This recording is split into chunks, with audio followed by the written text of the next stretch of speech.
네, 오늘 함께 나눌 설교 말씀은 느헤미야서에 있는 말씀인데요. 느헤미야 2장에 있는 말씀을 가지고 하나님이 기도에 응답하실 때라는 제목으로 말씀 함께 나누도록 하겠습니다. 오늘부터 3주간 저희가 느헤미야서를 설교 말씀 본문으로 같이 나누게 되었어요. 느헤미야 우리 큐티하는 친구들은 알 텐데 지난번에 에스라서 계속 큐티했었고 에스라서 끝나고 이제 느헤미야 큐티가 시작되었어요. 느헤미야라는 성경에 대해서 좀 간단하게 설명을 좀 드리고 오늘 말씀을 좀 시작하려고 합니다. 느헤미야서는 어느 성경에 있을까요? 둘 중에 하나 중에 있겠죠? 구약하고 신약. 느헤미야 어디에 있을까요? 네, 구약에 있어요. 혹시 지난 겨울 수련회 때 제가 말했던 거 기억나요? 이름으로 좀 되어 있고 그리고 내가 잘 모르는데 특히 글자가 4글자나 3글자다 그러면 어디다?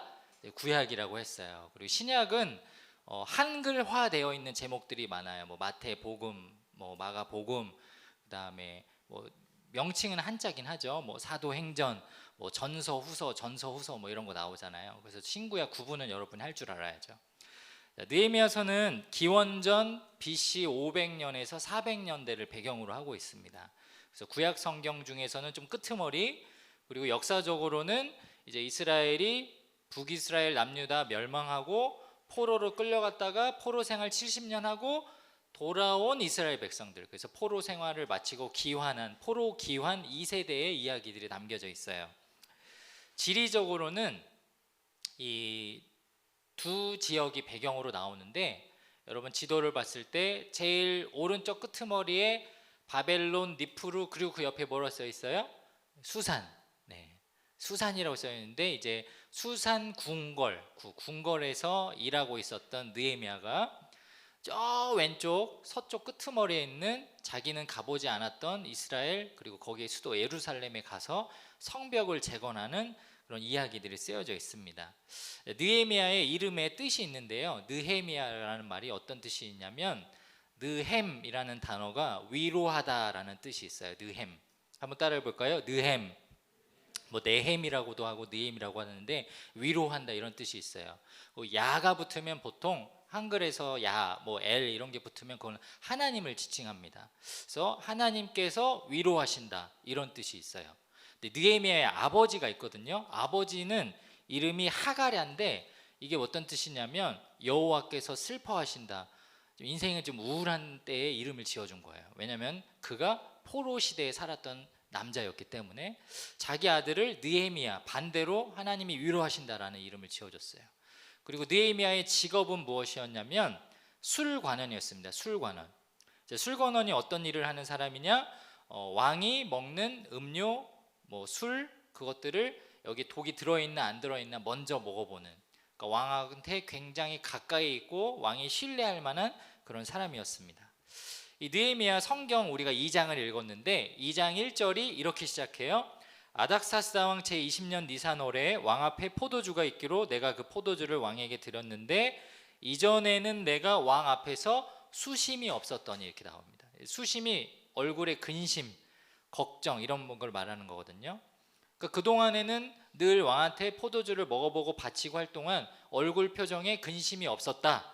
근데 2절을 볼게요. 왕이 이르시되 네가 병이 없거늘 어찌하여 얼굴에 수심이 있느냐. 그럼 지금 왕이 너 왜 얼굴의 표정을 보면서 지적을 하는데 왕이 지금 기분이 좋은 거예요, 나쁜 거예요? 나쁜 거예요.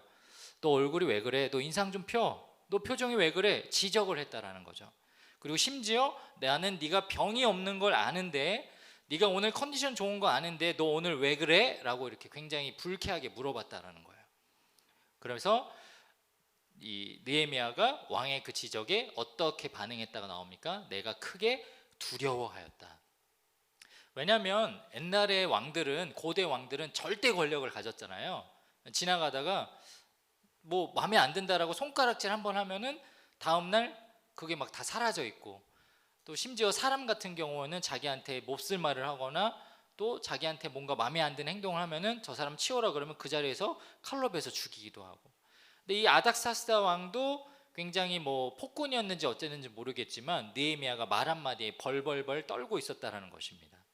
아마 이 평상시에 술 맡은 관원이 얼굴을 찌푸리면 이렇게 반응을 했던 것 같아요. 뭔가 아까 먹었던 음료에 독이 들었거나 그 음식물에 문제가 있어서 그거를 감독하는 술관원이 인상을 찌푸리면 내가 먹은 술에도 문제가 있나? 나도 독에 감염이 됐나? 왕이 걱정할 수 있겠죠. 그러니까 그 입장에서 보면 왕이 술 맡은 관원, 떡 맡은 관원 계속 표정을 관심 있게 보는 거 이해가 됩니다. 여러분이 느헤미야예요. 여러분이 술관원이에요. 지금 왕이 여러분한테 너 표정이 왜 그래? 라고 했어요. 그럼 여러분 어떻게 해야 될까요? 내가 기분 안 좋은 이유가 있겠지. 그걸 모르겠어? 여러분이 왕한테 이렇게 대들 거예요? 저 같으면 이럴 것 같아요. 제가 잠깐 딴 생각을 하였사옵나이다. 왕이시여. 막 이러면서 엄청 막 너스레를 떨면서 제가요? 제가 언제 인상을 썼나요? 막 이렇게 막 시침을 뗄 것 같아요.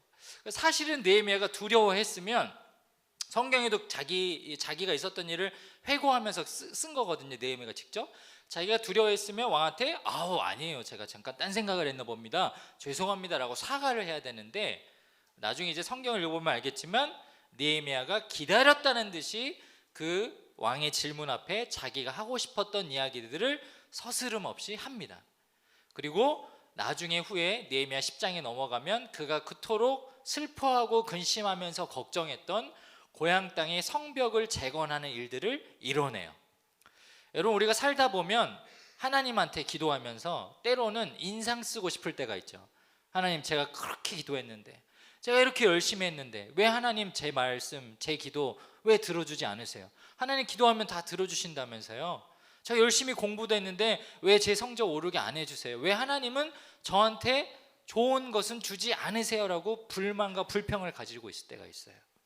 그런데 우리가 그때마다 기억해야 할 것은 하나님 앞에 이유 있는 대답을 할 수 있어야 되고 이유 있는 말들로 기도할 수 있어야 되고 때로는 하나님이 기도 응답을 하실 수 있을 만한 말들을 내뱉을 줄 알아야 합니다.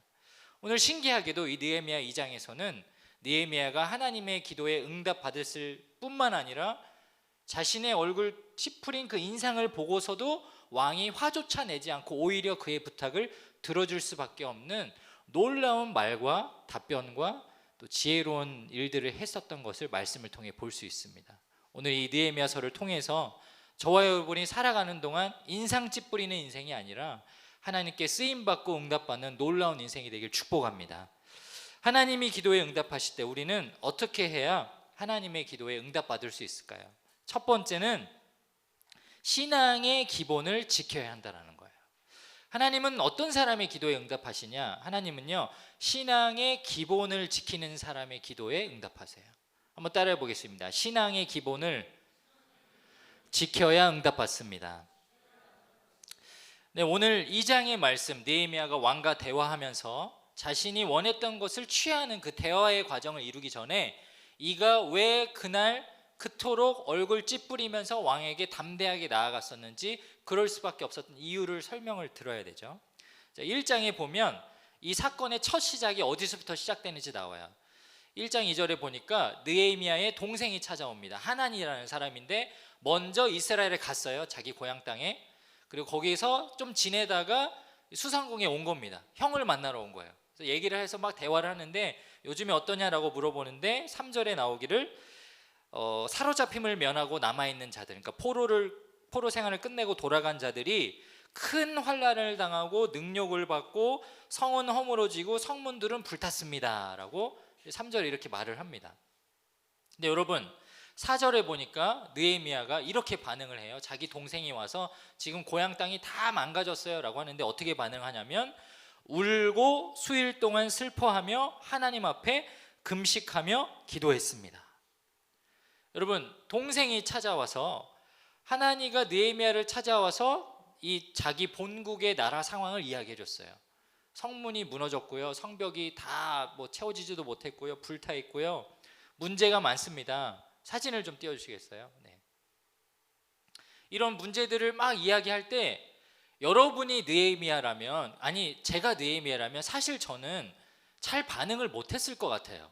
왜냐하면 이제 내려주셔도 돼요. 느헤미야를 한번 생각을 해보자고요. 느헤미야는 언제 페르시아에 가서 살았냐면 이스라엘 백성들이 처음에 포로로 가라 그래서 끌려가가지고 페르시아에 가서 살아요. 페르시아에서 가서 살던 1세대가 낳은 아들이 느헤미야예요. 그럼 여러분 생각해 보자고요. 느헤미야는 이스라엘에 가본 적이 있어요, 없어요? 못 가봤어요. 그리고 성전을 본 적도 없어요. 하나님에 대한 이야기를 귀로만 들었지 눈으로 본 경험이 없는 세대예요. 근데 오늘 자기 동생이 와서 본국에 가봤더니 성벽이 무너졌고 우리 백성들이, 우리 선조들이 너무너무 고통받는다. 그 가족 중에는 자기 가족이 동생밖에 없거든요. 근데 그 일 동안 수일 동안 울고 불고 하고 심지어 금식하며 기도할 만한 일이냐고요. 제가 되게 나쁜 놈인지, 그리고 제가 너무 티스러워신지는 모르겠지만 저는 그 이야기를 들었으면 이렇게 반응할 것 같아요. 아, 동생아, 너 그냥 여기 와서 살아. 뭐하러 거기서 힘들게 살아. 그냥 여기서 나랑 같이 살자. 너 여기서 술관원해서 나 의리의리한 집도 있고 나 불편한 거 없어. 내가 너 정도는 먹여 살릴 수 있을 것 같은데, 거기 혹시 우리 이모랑 뭐 할아버지 네가 가서 얼른 모시고 와. 저는 이렇게 했을 것 같거든요. 근데 느헤미야는 어떻게 반응했다고요? 엉엉 울어요. 엉엉 울 뿐만 아니라 그 일 때문에 자기가 술 맡은 관원임에도 불구하고 자기 일보다 나라 일 때문에 금식하면서 기도합니다. 여러분, 그 이유가 무엇일까요? 그 이유가, 여러분이 미국에 가서 제3세대 4세대 태어난 아들이고요, 여러분은 남북전쟁 겪어본 사람이 아닌데 여러분 중에 혹시 북한에서 북한 동포들이 지금도 굶어가고 있습니다. 여러분 집에 가서 엉엉 우는 사람 있어요? 아마 없을 거예요. 근데 느헤미야는 왜 울었을까? 이유는 하나예요. 부모에게 계속해서 신앙교육을 받은 거죠. 너는 하나님의 백성이야. 우리는 성전을 사모하던 백성이야. 우리는 성전에서 하나님을 예배하던 사람이야. 거기 다시 돌아가야 돼. 그래서 느헤미야 강의하던 송태근 목사님이 세 가지 요인에 대해서 뭐라고 얘기하냐면, 첫 번째는 하나님의 말씀을 정말 많이 읽고 배운 사람일 것이다. 그래서 하나님에 대해서 공부를 많이 한 사람이기 때문에 공감했을 것이다. 두 번째는 부모의 영향이겠죠. 전통적인 신앙교육, 역사교육을 했는데 저는 가장 중요한 게 전통적인 신앙교육인 것 같아요. 왜냐하면 교육을 통해서, 교육을 받는, 학습하는 자녀들이 뭔가 행위로든지 형식적으로 지켜야 되는 규칙들이 하나하나 생겨가기 때문이거든요. 형식을 충분히 이해하지 못하고 지킬 때는 그게 굉장히 거추장스럽고 불편하고 어렵지만, 나중에 온전히 형식을 지키면서 무언가로부터 보호받고 진짜 참 진리를 깨달았을 때는 감사하게 되죠. 아, 억지로라도 내가 이걸 지키길 잘했다. 이스라엘 백성들은요, 아주 오래전부터 이 형식을 가리키는 것을 굉장히 중요시했습니다. 그리고 느헤미야도 철저하게 그 교육을 받았어요. 그 증거가 1장에 보면 그가 동생의 이야기를 듣고 기도하는 장면에 그 정확한 근거들이 나와요. 느헤미야 1장 5절에 보니까 기도를 시작하는데 뭐라고 기도하는지 여러분, 저 노란색 글씨 한번 읽어볼게요. 시작. 하나님이여, 주를 사랑하고 주의 계명을 지키는 자에게 언약을 지키시며 긍휼을 베푸시는 주여. 여러분, 지금 기도하는 하나님의 그 하나님이라는 대상에 대해서 정확하게 표현을 하죠. 하나님이여, 주님을 사랑하고 주의 계명을 지키는 자에게는 약속을 지키시고 긍휼을 베푸시는 하나님, 마치 듣는 하나님이 빼도 박도 못하게 하나님의 존재성에 대한 고백을 하는 거예요. 그리고 6절과 7절에는 왜 내가 지금 이 상황에 처해 있는지 자기 신세에 대한 정확한 원인도 이야기합니다. 6절에 보니까 나와 내 아버지의 집이 범죄하였습니다. 7절, 크게 악을 행하고 계명과 율례와 규례를 지키지 아니하였습니다. 하나님, 저희가 이러이러이러한 잘못을 했습니다. 정확하게 이야기하죠. 그리고 8절부터 10절까지 뭐라고 이야기하냐면, 하나님은 그럼에도 불구하고 범죄해서 우리를 흩었지만, 9절, 내가 택한 곳에 돌아오게 하리라. 10절, 주의 종들이여 주의 백성이니이다. 하나님, 근데 우리가 아무리 죄짓고 포로로 끌려갔어도 저희들은 하나님 백성이죠. 근거를 가지고 말을 해요. 그리고 마지막 11절에 하나님 앞에 정확한 근거를 가지고 이런 기도를 올려드려요. 부탁의 기도. 같이 한번 읽어보겠습니다. 시작. 주여, 주의 종인 제 기도를 꼭 들어주십시오. 그리고 주의 이름을 섬기려는 주의 종들이 드리는 기도를 들어주십시오. 이제 주의 종인 제가 하는 일이 잘 되게 해주십시오. 페르시아의 왕이 저를 돕게 해주십시오. 여러분, 이 기도의 순서가 굉장히 중요한 거예요. 뭐라고 얘기하죠? 처음에 주의 종. 저는 종입니다. 저는 하나님 앞에 감히 뭔가 말할 수 없는 아주 미천하고 부족한 자입니다. 자기 존재를 한없이 낮추죠. 근데 내가 지금 이야기하는 이 기도의 제목은 목적이 있는데 뭐냐면 주의 이름을 섬기려고 하는 것입니다. 그래서 제가 하는 일이 잘 되게 해주셔야 됩니다라고 이야기해요. 여러분이 엄마 아빠한테 어떤 말을 할 때 혹은 돈을 빌릴 때 엄마 저한테 10,000원만 주실래요? 제가 이 10,000원을 가지고 엄마 아빠가 정말 기뻐할 일을 하고 싶어서 그래요. 제가 아주 좋은 거를 사서 잘 꾸며서 엄마 아빠한테 선물하고 싶어요. 그러면 여러분이 100% 거짓말을 하는 걸 알면서도 엄마 아빠는 10,000원을 줄 거예요. 말이라도 예쁘게 했으니까. 그렇지 않겠어요? 근데 니에메는 말만 예쁘게 한 게 아니라 정말 진심이거든요. 그리고 심지어 모든 것을 하나님 앞에 정직하게 다 토해냈거든요. 올바른 기도를 배웠기 때문에 하나님께 올바른 기도를 할 수 있었고, 올바른 기도를 하니까 하나님이 반박하지 못하고 그의 기도를 들어주셨다는 거예요. 제가 아이들하고 집에서 새 아이를 키우면서 저희 집은 별다른 규칙들은 없는데 굉장히 중요시하게 여기는 규칙이 있어요. 그게 뭐냐면 주로 식사에 관련된 거예요. 3가지 규칙이 있는데 아들, 딸, 10살, 7살, 5살 된 우리 아이들한테 제가 이 3가지는 무조건 지키려고 합니다. 첫 번째, 밥 먹기 전에 과자 먹지 마라. 하여간 눈앞에 뭐 과자 있고 빵 있고 하면은 엄마 나 이거 먹고 싶어요. 그러면 엄마 지금 막 뭐 만들고 있거든요. 저도 어렸을 때 막 과자 먹고 하면 그 헛배가 차가지고 정작 먹어야 될 밥을 안 먹잖아요. 그리고 애들이 제가 제일 기분 나쁠 때가 언제냐면 저희 와이프가 손이 커가지고 밥그릇에 밥을 한 바가지 퍼서 줘요. 저는 꾸역꾸역 그냥 당장 못 삼키더라도 꾸역꾸역 그걸 다 먹었으면 좋겠어요. 밥 막 몇 술까씩 남기면 그게 그렇게 아까워요. 난 돼지인가 봐. 그래서 애들한테 제가 밥 남기는 게 싫어서 첫 번째 규칙, 밥 먹기 전에 군것질하지 마라. 그래서 과자, 빵 절대 못 먹게 합니다. 그리고 2번째 규칙, 이거 정말 조율하느라 너무 힘들었는데 밥 먹을 때 TV 보지 않기. 그래서 저는 밥 먹을 때 애들 TV 보면은 처음에 그게 편했어요. 애들이 TV 보면 또 TV 봐요. 그러면 얘 TV 볼 때 제 딴 일도 할 수 있고 막 약간 정신 팔려 있거든요. 근데 그렇게 되니까 식사 시간이 20분, 30분이 아니라 1시간, 2시간 동안 안 먹어요, 밥을. 너무 짜증이 나는 거야. 그래서 딱 TV 딱 꺼요. 지금부터 밥 먹는 거야. 밥 다 먹고 다시 볼 수 있어라고 해서 2번째 규칙은 밥 먹을 때 TV 보지 않기. 3번째 규칙, 제일 중요한 건데 자기 전에 꼭 양치하고 자기. 여러분한테 물어볼게요. 여러분 어렸을 때 이 규칙을 여러분이 부모가 다 시켰을 거예요. 여러분 그때 기뻤어요? 와, 이제 밥 먹어야 되니까 나 과자 이따 먹어야지. 밥 먹으니까 TV 안 보고 밥만 먹어야지. 와, 밥 먹었으니까 양치 먹어야지. 그게 너무너무 행복했어요. 엄마 아빠 감사합니다. 저에게 식사 예술을 가르쳐 주시다니, 저희 치아 건강을 위해서 양치질을 가르쳐 주시다니 감사합니다. 애들이 그럴까요? 엄청 승질 부려요. 이것만 보고 밥 다 먹을 거예요. 양치를 왜 해요? 너 입냄새나 입냄새. 아빠가 더 나요. 막 싸울래? 왜 형식을 지키냐면 지금 당장은 설명해 줄 수 없지만, 물론 설명해도 이해하고 받아들이지 못하지만 이 형식을 지킴으로 인해서 아이들의 건강을 지키게 되고, 건강을 지킴으로 인해서 이 아이의 인생이 좋아지거든요. 근데 신앙도 마찬가지인데 여러분이 신기한 게 삶의 형식은 지키려고 하면서 학습의 형식은 지키려고 하면서 이상하게 왜 신앙의 기본 형식은 안 지키려고 하는지 모르겠어요. 성경 읽으라고 해서 일어나라고 하는데 또 일어나서 성경 읽어야 돼. 화면에 성경 좀 제대로 잘 읽으라고 다른 마을, 여러분 중1마을, 중2마을, 12시 중고등마을, 수지체플에 중등마을, 고등마을, 경기대마을, 청소년지구에 11개 예배가 있는데 유일하게 이 고등마을만 저렇게 성경 봉독 서비스예요. 내가 하는 거야. 내가. 나 박수 쳐줘. 이거는 내가 박수 받을 만한 일이야.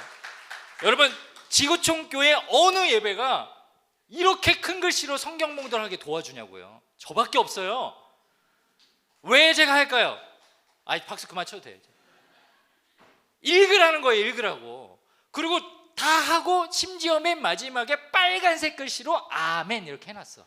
아멘도 좀 하라고. 근데 해 안 해? 왜 안 해 얘들아? 니네 입술이 저주받는 거야. 그러면 사탄이 니네 입술을 지배하고 막 그렇게 살 거예요? 왜 입술에 막 쓸데없는 말은 그렇게 막 시키지 않아도 말하면서 그 좋은 하나님의 말씀을 읽지도 않고 아멘도 안 하냐고요. 근데 그게 신앙의 기본 형식이에요. 이스라엘 백성들은요, 절기를 목숨처럼 지킵니다. 목숨처럼 절기를 지키면서 자기 자녀들에게 야, 오늘은 6월절이야. 오늘은 우리가 수천 년 전에 출애굽했을 때 하나님께서 이스라엘 백성만 딱 택해서 구원해 준다 그래요. 그래서 오늘 무교절 먹어야 돼. 너 이거 먹느라 힘들지, 질기지, 맛없지. 근데 이 씹어 먹으면서 그들이 그렇게 육신의 고난 대신에 이거로 대체해 주셨던 하나님 은혜를 기억하는 거예요. 야, 오늘 초실절이야. 우리가 갖고 있는 거 하나님이 자연 환경을 만들어서 먹을 수 있는 거야. 그래서 무조건 처음 거는 다 빼. 이건 하나님 거야. 그렇게 평생 동안 살았기 때문에 디아스포라, 세계 각지에 흩어지고 포로로 살았어도 형식을 지키니까 신앙이 남아 있었던 거예요. 저는요, 여러분이 적어도 2가지 신앙의 기본을 지켰으면 좋겠어요. 첫 번째는 성경 봉독하는 거.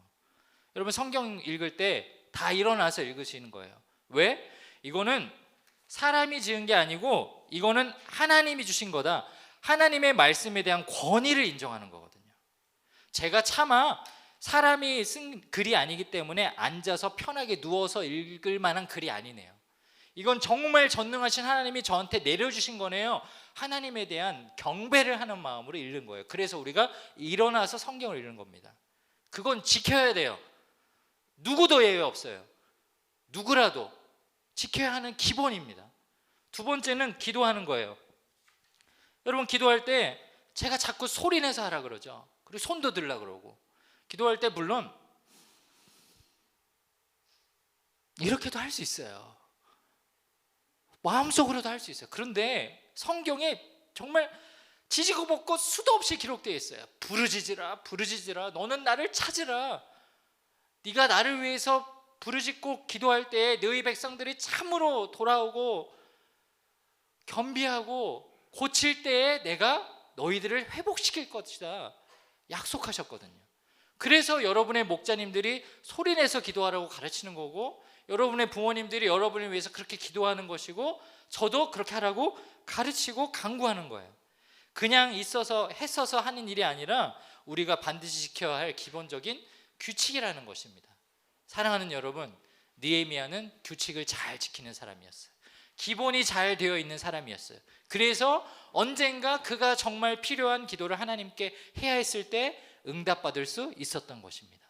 사랑하는 여러분, 우리 고등마을 예배를 드리면서 신앙의 기본을 지킴으로 말미암아 여러분의 기도와 여러분의 삶이 하나님께 응답받을 수 있기를 주의 이름으로 축복합니다. 우리 옆에 있는 친구 보면서 이렇게 인사합시다. 아멘은 좀 하고 살자. 네, 아멘은 좀 하고 사는 걸로 좀 도와주십시오. 네.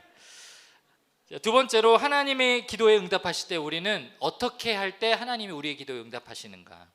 2번째로 하나님은 인내하며 기도하고 구체적인 준비를 하는 사람의 기도에 응답하세요. 쉽게 말하면 기도도 하지만 준비도 성실하게 하는 사람의 기도에 응답을 하신다라는 거예요. 우리가 하나님께 기도의 응답을 받으려면 이 느헤미야가 기도를 했었고, 그리고 그가 얼마나 어떻게 준비했었는지 그 과정을 잘 살펴볼 필요가 있어요. 느헤미야 2장 3절과 4절에 보면 이제 왕이 너 얼굴에 왜 이렇게 근심이 있어? 라고 한 다음에 대화를 이어가는 장면이 나오는데 3절에 이제 느헤미야가 드디어 말을 하기 시작합니다. 뭐로 가는지 보세요. 왕은 만세수를 하옵소서. 내 조상들의 묘실이 있는 성읍이 이제까지 황폐하고 불태사오니 내가 어찌 얼굴에 수심이 없사오리이까 하니, 왕이 내게 이르시되 그러면 네가 무엇을 원하느냐 하시기로 내가 곧 하늘의 하나님께 묵도하고, 이렇게 나옵니다. 여러분 3절에 보면 왕한테 일단 뭐를 하죠? 만세수를 하옵소서. 이게 쉽게 말하면 왕한테 아부를 한 거예요. 왕이요, 영원히 건강하옵소서. 그러고 이제 지 할 얘기를 하는 거예요. 여러분 기도할 때 제가 옛날에 주기도문 하면서 가르쳐 주지 않았나요? 하늘에 계신 거룩한 네, 이상한 놈인가 봐. 주기동물 틀리게 하늘에 계신 거룩한 아버지요, 그쵸? 예, 이름이 거룩히 여김을 받으시오며라고 말하죠. 그게 뭐냐면 하나님은 거룩히 이름을 받을 만한, 칭찬받을 만한 대단하신 분이에요 라고 하나님을 먼저 샤라웃 하는 거예요. 근데 오늘 느헤미야가 뭐부터 한 거예요? 왕한테 왕은 만세수를 하옵소서 이렇게. 이게 여러분 대화의 기술이기도 하고 기도의 기본적인 기능이기도 하죠. 그리고 나서 이야기를 하는데 뭐라고 하냐면 저 성벽이 무너졌는데 좀 도와주시겠어요? 라고 말하잖아요. 3절에 보니까 뭐라고 하냐면 내 조상들의 묘실이 있는 성읍이 황폐하다라고 말해요. 내 조상들의 있는 묘실이 있는 성읍이 황폐하다. 아까 동생이 와서는 그렇게 얘기 안 했거든요. 근데 왜 이런 얘기를 했을까요? 페르시아는 조상의 묘를 굉장히 숭배하는 사상이 있어요. 그런 문화가 있어요. 그러니까 내 아버지 무덤, 내 할아버지의 무덤, 우리 선조의 무덤 굉장히 고귀하게 여기거든요. 그러니까 그 문화를 딱 캐치해서 왕도 공감할 만하게 얘기를 하는 거죠. 다른 일이 아니라 내가 오늘 감히 술 맡은 관원이 얼굴을 찌푸린 이유는 조상들의 무덤까지 다 황폐해졌다라는 소식을 들어서 너무너무 슬픕니다. 그 왕이 어떻게 될까요? 저 같은 티도 그러면 네가 인상 쓸만하지. 그리고 나서 이제 자기 이야기를 하는 겁니다. 왕이 내게 이르시되 네가 무엇을 원하느냐 하시기로 4절에 물어보는데 여기서 또 느헤미야가 특이한 행동을 해요. 바로 말을 해야 되는데 여기 뭐 했다가 나옵니까? 내가 곧 하늘의 하나님께 묵도하고. 여러분 왕이 여러분한테, 신하한테 너 어떻게 할 거야? 라고 물어보는데 잠깐만요 이렇게 기도를 했다라는 거야. 저는 이 장면이 너무 웃겨요. 좀 너무 약간 퍼포먼스인가? 그런 생각도 들어요. 이거 너무 좀 유치하기도 약간 너무 과장해서 쓴 건가? 뭐 속으로도 기도했을 수도 있었는데, 근데 실제로 보니까 쉬운 성경에 하나님께 잠깐 기도드렸다라고 번역되어 있어요. 그러니까 진짜 기도를 한 거예요. 어떻게 보면은 정신이 도른 거죠. 근데 이게 느헤미야의 담대한 태도였어요. 내가 지금 당신한테 할 이야기가 있는데 이거는 우리 조상들의 무덤이 파헤쳐진 일이고, 그리고 나한테는 이게 신앙과 직결되어 있는 일이야. 왜냐하면 고대 근동사의 모든 나라들은 신앙에 대한 굉장한 중요하게 여기는 사상이 있었거든요. 그 태도가 있었거든요. 그러니까 지금 왕이랑 대화를 하는데 이 대화의 선제에 있어서 나는 왕보다 더 중요한 우리 하나님과 하나님 앞에서 맡겨진 일을 말해야 되기 때문에 나는 기도해야 합니다라는 놀라운 신앙의 이 태도를 보여준 거예요.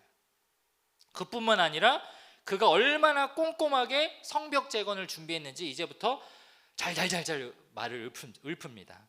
6절부터 8절 빠르게 제가 읽어볼게요.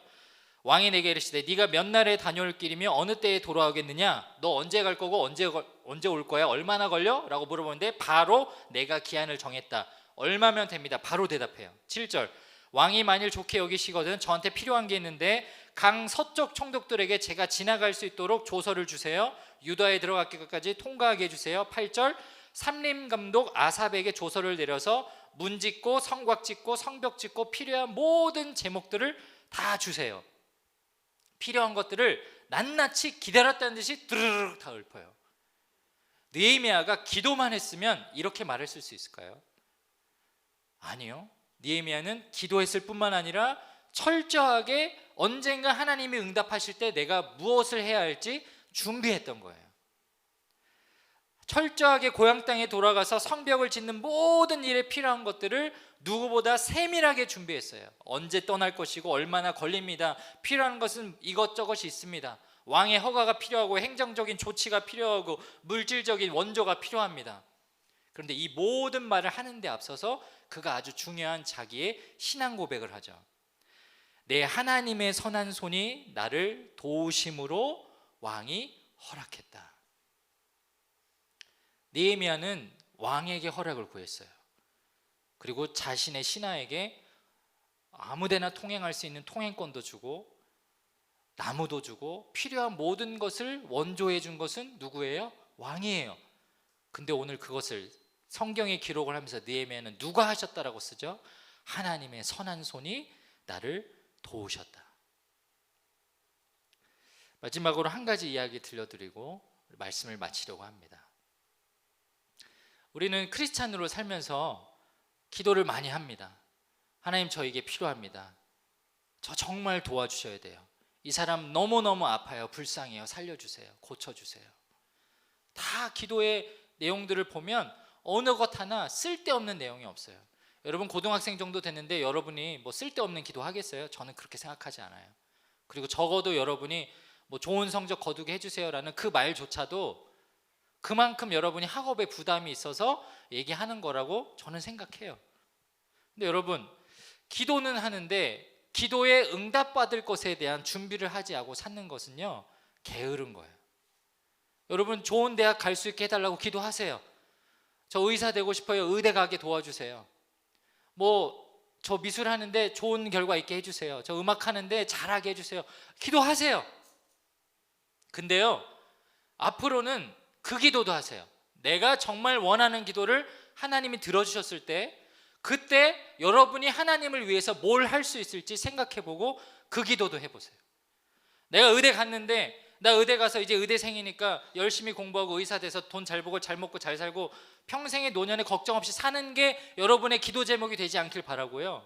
여러분이 의사가 되면 정말 하나님이 필요한 곳에 사람 살리는 일에 쓰임받게 해달라고 기도할 줄 아는 사람이 되길 축복합니다. 여러분이 왜 미술을 잘하고 여러분이 왜 음악을 잘해야 되냐고 묻는다면, 제가 그린 한 작품을 보고 제가 부른 한 노래를 듣고 어느 한 사람이, 한 영혼이 하나님을 떠올릴 수 있을 만한 영감을 전달할 수 있는 그런 리더가 되길 원합니다라고 기도하길 바라요. 왜냐하면 하나님은 하나님이 원하시는 기도 응답의 때가 다 정해져 있거든요. 그리고 기다리고 계시거든요.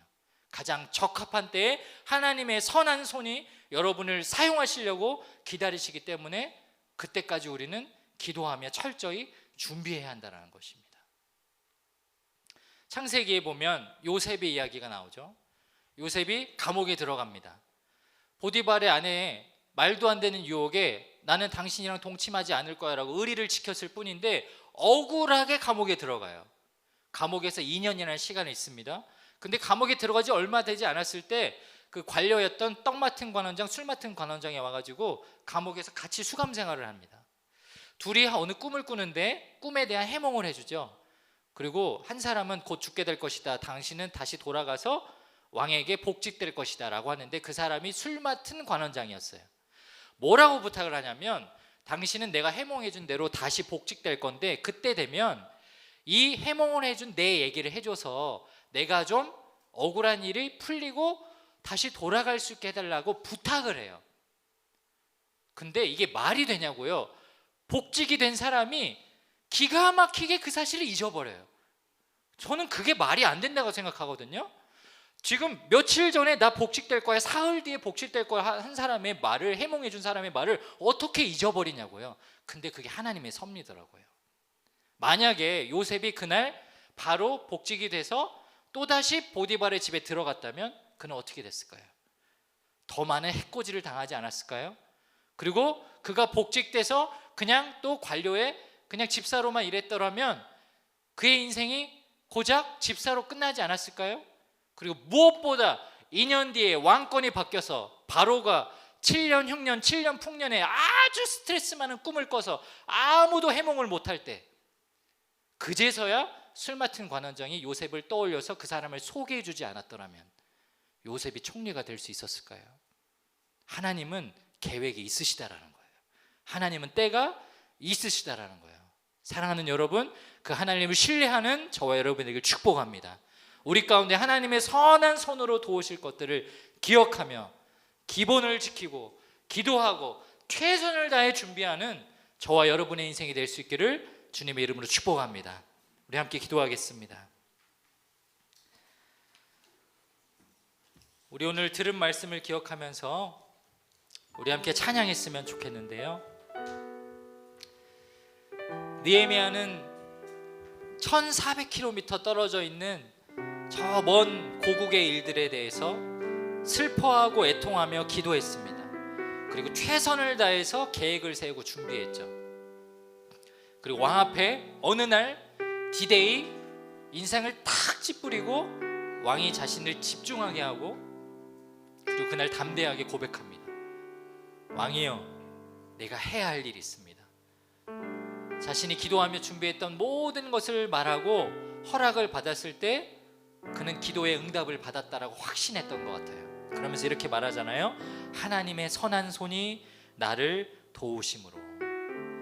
하나님의 선한 손이 나를 도우심으로. 여러분의 인생을 하나님의 손이 도우고 계십니다. 여러분 믿으십니까? 우리 그 마음으로 하나님, 저도 그렇게 하나님 신뢰하고 기도하겠습니다. 그 강한 손으로 저를 붙들어 주시옵소서. 우리 찬양으로 함께 올려드리겠습니다. 전능하신 우리 하나님, 삶에 가득한 주님의 통치 보호하시고 지켜주시네. 복 주시고 인도하시네. 살아계신 우리 하나님, 살아계신 우리 하나님, 삶에 가득한 주님의 임재, 주님이 불러주시고 채워주십니다. 불러주시고 채워주시네. 들으시고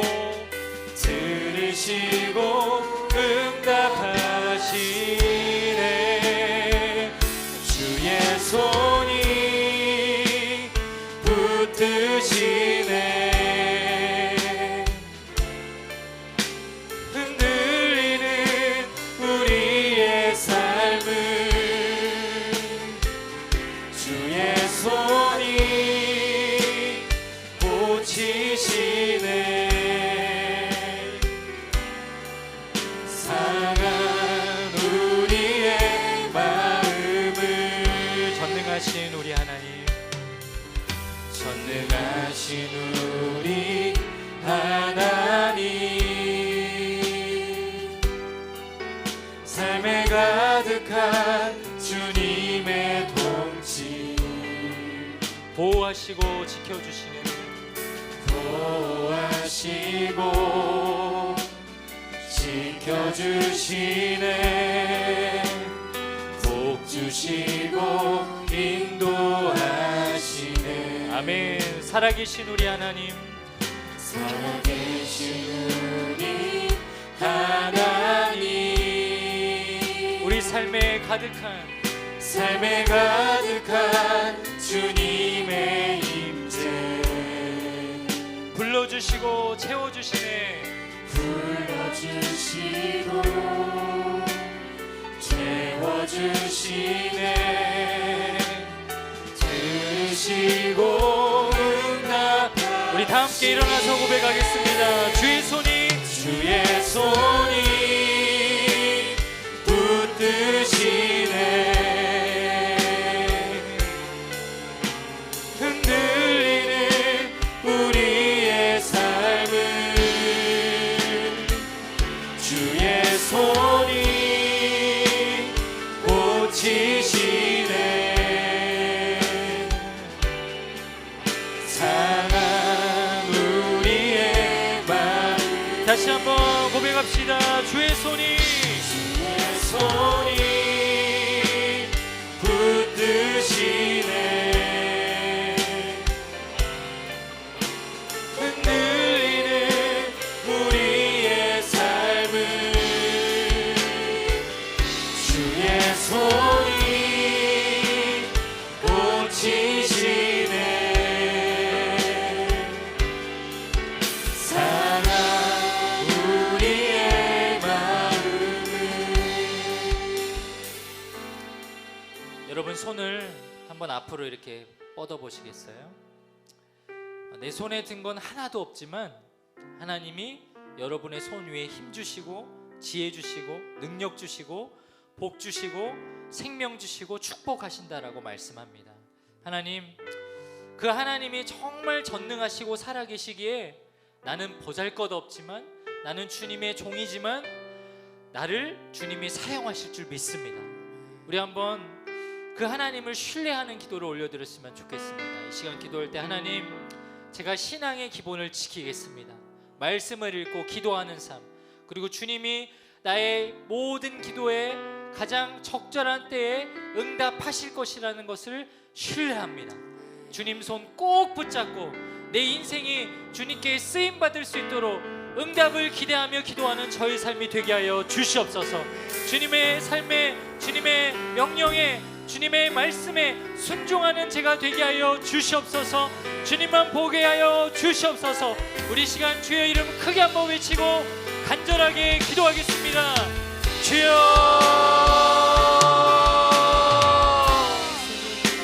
하나님 그렇습니다. 하나님, 나의 손에는 가진 것 하나 없지만 전능하신 하나님의 손을 의지합니다. 살아계신 하나님의 두 손을 의지합니다. 하나님 말씀에 붙잡고 주님 바라보며 나에게 맡겨진 모든 일들을 주님께 붙잡혀 살아가는 저희들의 인생이 되게 하여 주시옵소서. 하나님, 살아가는 동안 고등학교의 시기들을 보내면서 늘 불확실하고 염려하고 떠는 가운데 있지만 주님을 보게 하여 주시옵소서. 우리 인생 가운데 무너지고 속상해하고 넘어지는 모든 순간들 가운데서도 하나님은 여전히 나를 붙잡고 계심을 인정하고 기억하게 하여 주시옵소서. 늘 무시로 기도하게 하여 주시고 하나님의 때에 응답하실 것들을 기대하며 최선을 다해 준비하는 삶을 살아가게 하여 주시고, 무엇보다 신앙의 기본을 지킴으로 말미암아 하나님 나에게 정말 들어주시고 응답하여 주시는 놀라운 기도의 제목들을 읊어낼 수 있는 그런 신앙의 성숙이 일어날 수 있도록 주님 붙들어 주시고 함께하여 주시옵소서.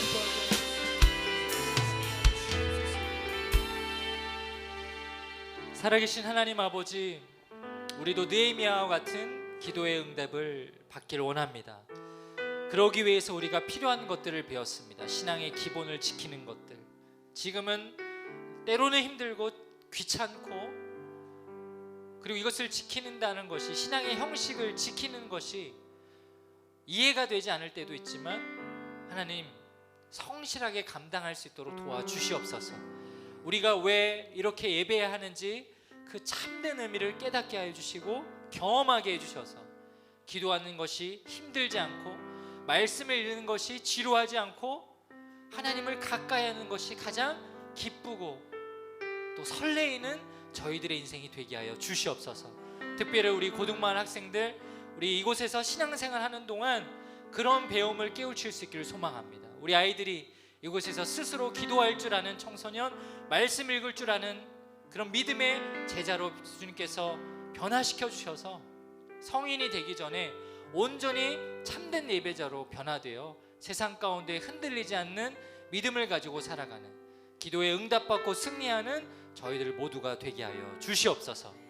이제는 우리 주 예수 그리스도의 은혜와 하나님 아버지의 놀라우신 사랑과 성령 하나님의 역사하심, 교통하심이 오늘 느헤미야와 같이 신앙의 기본을 지키고 열심히 기도하고 인내하며 기도에 응답받을 것을 위해 준비하며 살기로 결단하는 사랑하는 고등마을 모든 친구들 머리 위에, 그들과 함께 하시는 목자님들 모든 삶 위에 이제로부터 영원까지 함께 하시기를 간절히 축원하옵나이다.